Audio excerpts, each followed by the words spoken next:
இப்போ இந்த 5000 கொடுத்துருக்குறாங்கன்னா யாருமே இது வரைக்கும் உதவி பண்ணதில்லை. அவர் தான் பண்ணின்னுக்கிறாரு.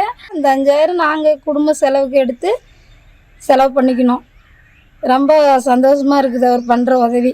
எங்களுக்கு எழுதி போட்டு 2-3 முறை போட்டு எங்களுக்கு காசு வரல. கட்டாயம் காசு கொடுக்கணும். நாங்கள் என்ன பண்ணுவோம்? வயசாக யார் பார்க்கலாங்க? இல்லாத அனாமத்தை நிற்கிறங்க.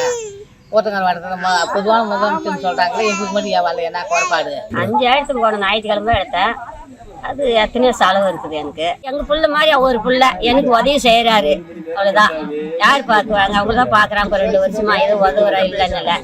அந்த 5000 வந்து கொஞ்சம் உங்களுக்கு கொஞ்சம் கஷ்டத்துக்கு கொஞ்சம் ஒரு மாரி இருந்தது. இந்த மாசம் வந்து 5000 ரூபாய் வந்தது எங்களுக்கு ரொம்ப மகிழ்ச்சியா இருக்கு. அது வந்து நாங்க பாப்பாக்கு ஸ்கூல் ஃபீஸ் கட்டுறதுக்கு இந்த மாதிரி எதுக்கா இருந்தாலும் நாங்க யூஸ் பண்ணிக்கிறோம். இது வந்து நாங்க ஓட்டுக்காக சொல்லல, உண்மையாலுமே எங்களுக்கு ஒரு பெனிஃபிட்டா இருந்துச்சு. ரொம்ப மகிழ்ச்சியா இருக்கு. மாசம் வந்திருக்கு 1000 ரூபாய் வந்திருக்கு. ஆனா 13ஆம் தேதி 5000 ரூபாய் வந்திருந்தது. அது எங்களுக்கு ஒரு யூஸா இருந்தது. மக்கள் எல்லாம் சொல்றாங்க, ஒரு சில மக்கள் சொல்றாங்க வாக்குக்காக கொடுக்கறதுன்னு. அது வாக்குக்காக கொடுக்கறது இல்ல, முதலமைச்சர் கொடுக்குற உரிமை தொகை மகளிர் உரிமை தொகை தான். திடீர்னு பணம் வந்தோன்னு ஒரு வீட்டு வாடகை கட்டணும், குழந்தைங்களுக்கு ஏதாவது வாங்கி கொடுக்கறது யூஸுக்கா இருந்தது. ஆனா ஓட்டுக்கு இல்லை இந்த பணம். உரிமை தொகையா வாங்கிக்கிட்டோம், 5000 ரூபாய் வாங்கிக்கிட்டோம். முன்னாடி முன்பணம் செலுத்தி வண்டி வாங்கிக்கிட்டோம் நாங்க. இல்ல இது எங்களோட உரிமை தொகை. இது எங்களுக்கு உரிமை தொகை.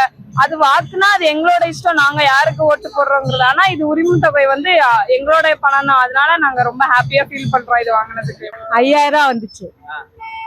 இப்போ வாங்கியதோ ஒரு புரோஜனம் எங்களுக்கு வந்துச்சு. நாங்கள் வாங்கி செலவு பண்ணுறதுக்கு இது பண்ணோம். வீட்டு வாடகை வந்து குழம்பு செலவு வந்து நாங்கள் பார்த்துக்குறோம். நாங்கள் எந்த பிரச்சனையும் இல்லை. அது ஓட்டுக்கெல்லாம் கொடுக்கல, எங்களுக்கு மக்களுக்குன்னு கொடுத்தாங்க, நாங்கள் வாங்கணும் அப்படின்னு. எங்களுக்கு திடீர்னு அன்னைக்கு எந்திரிச்சு பார்த்தோன்னா அக்கௌண்ட்ல 5000 ரூபா இருந்துச்சு. எங்களுக்கு அப்படியே ஆச்சரியமா போச்சு, சந்தோஷமா போச்சு. எங்களுக்கெல்லாம் ஒரு எதிர்பார்ப்பா இல்லை நாங்கள். ஆனால் திடீர்னு வந்துச்சு. நாங்களாம் ஒரு ஹோட்டல் கடை இந்த மாதிரி காய் கடை வச்சிருக்கிறோம். எங்களுக்கு வந்து இது வந்து ரொம்ப மகிழ்ச்சி.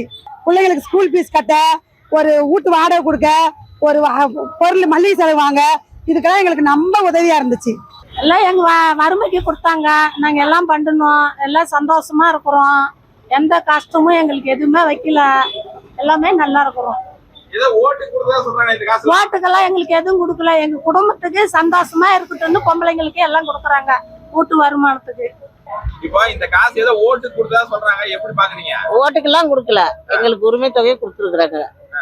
முதலமைச்சர் கொடுத்துருக்குறாங்க. எங்களுக்கு ரொம்ப சந்தோஷமா இருக்கு.